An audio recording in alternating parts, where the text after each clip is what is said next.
నువ్వు చేసి చూపించినన్న. ఈ రెండు చిత్రాల్లో ఏది కోపంగా ఉంది బేట? ఇది టీచర్.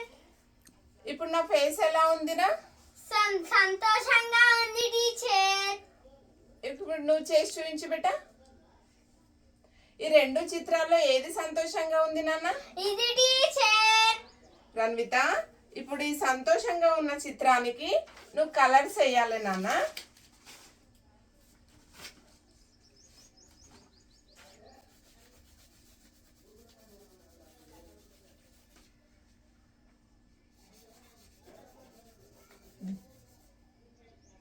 అయిపోయింది టీచర్. వెరీ గుడ్ రన్విత, చాలా బాగా చేసావు.